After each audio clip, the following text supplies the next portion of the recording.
Ladies and gentlemen, whether you like it or not,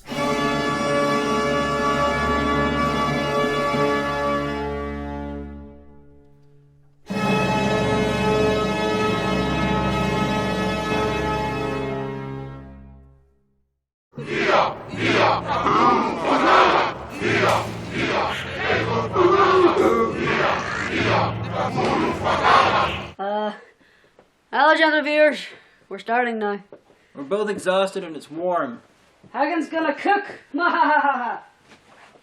Although it's not the single warmest filming experience I've had, that's Razor Blade Smile. You watch that review, you watch the flubs, you can see the sweat through the fucking makeup. Yeah. Oh, great. I've suddenly been scripted to sing the entirety of Monty Python's Drunken Philosopher's song. No, I don't want to do it. No, I'm not gonna fucking do it. And Manuel Kant was a real peasant. He was very rarely stable. I Ticker was a booty pecker. Could think you under the table. David Hume could out-consume Benedict Friedrich Hegel. And Wittgenstein was a beery swine. He was just as slush as Schlegel. There ain't nothing Nietzsche couldn't teach about the reason of the wrist. Socrates himself was permanently pissed. Okay, I'll fucking do it. David Hume could consume. Oh, fuck. Not enough, I'm afraid. You'll have to mention it more, or you'll be your Okay. Not enough, I'm afraid. Your comment section will... Now you know what it's like for me. At least I write it myself. It is my own fault. Teens floor filler. Because it's music used in Faust. It's like my unofficial, people are having some sort of religious orgy music. It's the third time it's being used in that context. What's the best episode? It was the best joke of the episode. Fisherman/Mannerfish. It writes itself. Okay. If it writes itself, why do we need you? Good point. Funny story, but I did that during the real 127 hours too. Fuck. Funny story, but I did that during the real 127 hours too. Mistress, are you talking about the film or the actual event? Yes. Well, that's concerning. Okay, Flubs, just for background info, the genesis of that is Omega and I went to see 127 Hours, and I found the whole thing hilarious. And Omega was, this is one of me and Omega's second day hanging out in forever in real life, and so Omega is crying at this bit where James Franco, his character, is dreaming of this son he'll never have because he's going to die in the desert with his arm pinned to this rock, and he's getting up the courage to cut his own arm off, and it's based on a true story and everything. So she's crying, and then she looks over at me and I'm like, that guy's an asshole. I'm really happy he's in pain because the guy was a dick. Yep. So the next one is a toucan. Mm-hmm. It's too much Splatoon, but there's a Y kind of pointed in the front of it. Way too much Splatoon. Oh, okay, then that's Because this That's guy, an A? That looks like a H! Jesus Christ! writing quickly in a sprawl. And now, when everyone's confusion is about to reach a fucking crescendo, I'm gonna write a nonsensical cameo because fuck you too.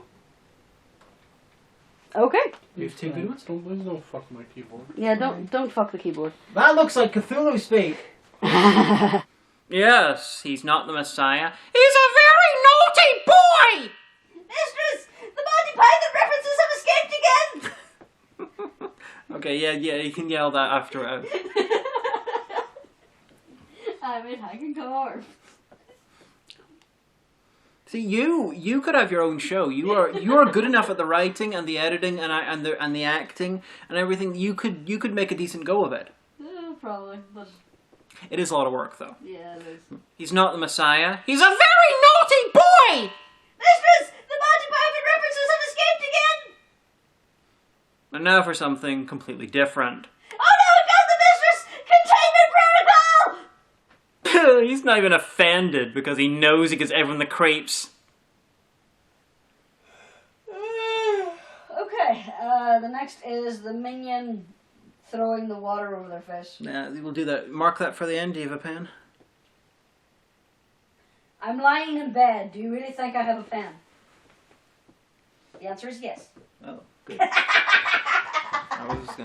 see if I could find one. Next we need a minion. The minion disappeared. Huh? The minion fucked off. Teddy, get back here. Oh, great. I've suddenly been scripted to sing the Drunken Philosopher's song. Sean Stuart Mill, of his own free will, and have a crate of whiskey was particularly ill. Plato, they say, can stick it away. What's the wrong one? That's... Yeah. Cthulhu. Verhagen. It's much better. It sounds better than Hagen, Kvatagen. That doesn't sound good, but Cthulhu. Verhagen.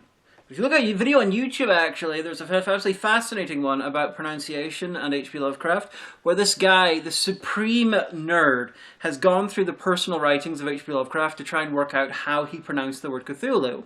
And he worked it out based on his descriptions, and it's something like, I'm going to do an approximation of Chuchlu, something like that.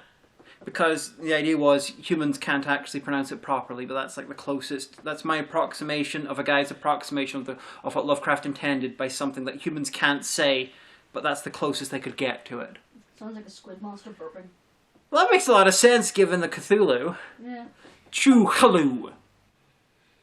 Hail Hail Hydra. Wait. Plato, they say, could stick it away. Have a crate of whiskey every day. God fucking damn it! I wrote this in because I can do it.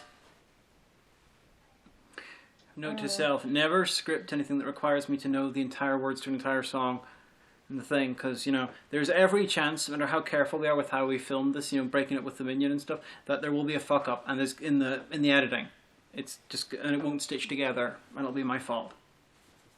We're on page, like, 8. Yes, actually. There's a pentagram around the 8. Why is there a pentagram around the 8? That's why I put it as a marker after I've done my initial retakes, you know, to show that I need something extra. Okay. And Teddy doesn't get as wet. That's the important thing. Okay, so. Well, that went from 0 to gang rape in about 5 seconds.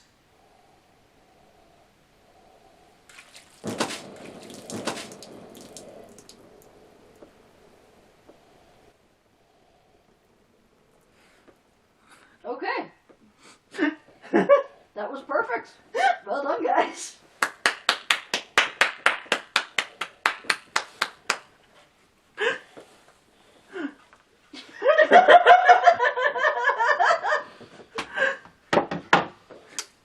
I didn't get wet. Yay! It's because it's all on me. And cat tax for the internet.